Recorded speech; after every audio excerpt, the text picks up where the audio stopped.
Most people dream about inheriting money their entire lives. Then they actually get it and blow it in under 2 years. $250,000 gone before they turn 35. This isn't a rare story. It's happening in millions of American homes right now. And the scary part? Most of them never saw it coming. By the end of this video, you'll understand exactly why and how to never be one of them. Picture this. You're sitting in a lawyer's office after your grandmother passes. The attorney slides a document across a table toward you. Your name is on it, next to the number $250,000. Your hands are shaking slightly as you read it again. For one moment, your entire financial life feels solved. No more paycheck-to-paycheck anxiety every other Friday. No more ignoring the student loan emails piling up in your inbox. For the first time in years, you feel completely free. But here's what the data actually shows about inheritance recipients. Within 2 years, 70% of people burn through their entire windfall. Not because they're stupid, they're not. Not because they're reckless, most of them mean well. It disappears quietly, one reasonable decision at a time. A new car because the old one deserved replacing. A house upgrade because now we can finally afford it. A vacation because we've been through so much this year. Every single purchase feels completely justified in the moment. That's exactly what makes this trap so devastatingly effective. Psychologists call it the Windfall Effect, and it rewires your brain instantly. When money arrives without effort, your brain doesn't register it as real. It's like Monopoly cash, colorful, exciting, but somehow not serious. Earned money comes with memory, the alarm clock, the commute, the exhaustion. Inherited money carries none of that emotional weight attached to it, so your brain's spending brakes simply don't activate the same way. Studies show people spend windfalls up to 400% faster than earned income. Read that number again, 400% faster. It's not greed driving this behavior, it's neuroscience. Your prefrontal cortex, the part that plans, literally goes quieter. Your limbic system, the emotional, impulsive part, takes the wheel. You stop thinking in decades and start thinking in weekends. Marcus was a 31-year-old IT technician in Columbus, Ohio. He drove a 2014 Civic and shared a 2-bedroom apartment with a roommate. He owed $38,000 in student loans and carried $6,000 in credit card debt. Then his uncle died and left him $247,000 in a standard bank account. Marcus wasn't irresponsible. He had a budget app on his phone. His first move felt completely logical. Pay off all his credit card debt.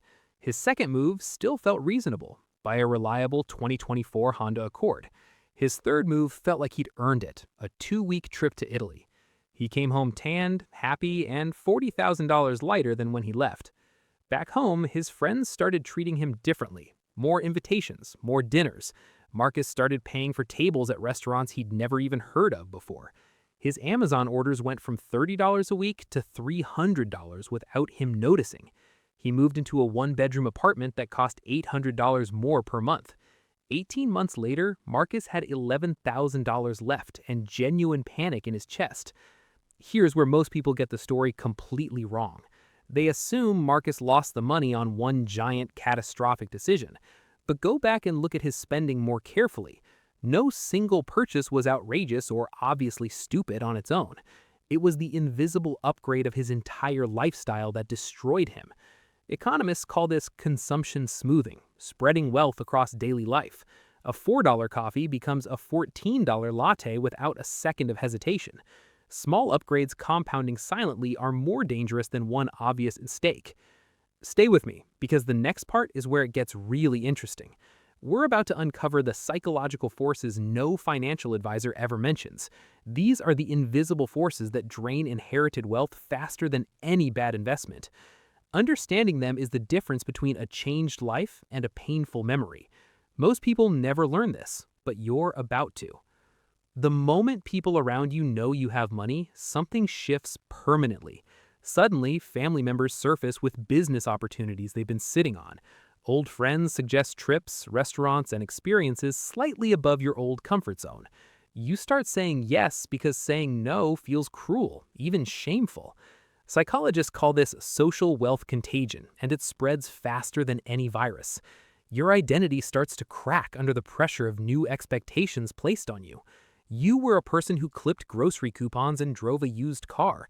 Now you feel pressure to match a version of yourself nobody actually asked for. The inheritance doesn't just change your bank account, it changes who you think you are. And that identity crisis quietly costs more than any single purchase ever will. Here's a fact that will completely reframe how you see inherited money. $250,000 sounds massive, and it is compared to most savings accounts.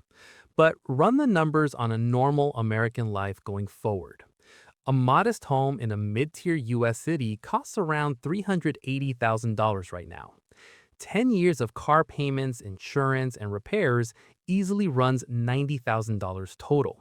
A single unexpected health crisis without proper coverage can cost $60,000 or more. $250,000 is life-changing, but only if you treat it like infrastructure, not a bonus. Now meet Jordan. Same age as Marcus, same city, similar income level. Jordan also inherited $250,000, also had debt, also had dreams of upgrading. Jordan's first move was to do absolutely nothing for 90 days. No purchases, no announcements to friends, no emotional decisions of any kind. Just silence and time to let the emotional fog completely clear out. Then, Jordan paid off $38,000 in high-interest debt, quietly, without celebration. Jordan kept the same apartment, same car, same $14 a day lunch routine. Jordan moved $150,000 into a diversified, low-cost index fund portfolio. Jordan kept $40,000 in a high-yield savings account as a true emergency cushion. The remaining $22,000 went into a Roth IRA maxed out over 2 years. 5 years later, Jordan's net worth had grown past $310,000 and was still climbing. Same inheritance, completely different outcome because of one thing: the 90-day pause. If you ever receive a windfall, here's the exact protocol that actually works. First, tell as few people as possible. Silence protects your decision-making environment completely. Second, don't touch the money for 90 days. Let the emotional high pass. Third, write down every debt ranked by interest rate from highest to lowest. Eliminate high-interest debt first, credit cards before student loans, always. Fourth, build a real emergency fund. 6 months of actual expenses, not estimates. Fifth, invest the core of the money before lifestyle upgrades of any kind. Low-cost index funds, a Roth IRA, or a simple target date fund works perfectly. Sixth, give yourself a joy budget, 5 to 10% for guilt-free personal spending. You deserve to enjoy some of it, but on your terms, not pressure from others. Seventh, if family asks for money, treat it like a business decision and not an emotional one. Protect the asset first. Generosity is easier when your own foundation is secured. Marcus eventually rebuilt his finances, but it took 7 more grinding years. He said the hardest part wasn't the debt, it was the regret he carried daily. The real waste wasn't the money, it was the decade of freedom he lost. A $250,000 inheritance, invested at 30, becomes over $1.8 million by retirement. That's not a lecture, that's just math working silently in your favor over time. The people who keep windfalls aren't luckier, they're just slightly more patient than everyone else. Money doesn't change who you are, it amplifies who you already were before it arrived. The inheritance was never really about the money, it was always a test of identity. If this video made you think differently about money even slightly, that matters. Share it with someone who recently came into money and might need this perspective. The comments section is open. Tell me, what would your 90-day pause look like? There are more videos on this channel about the psychology behind financial decisions you make daily. The next one covers why people earning $100K still feel completely broke every month. Click it, because that one might hit even closer to home than this one did.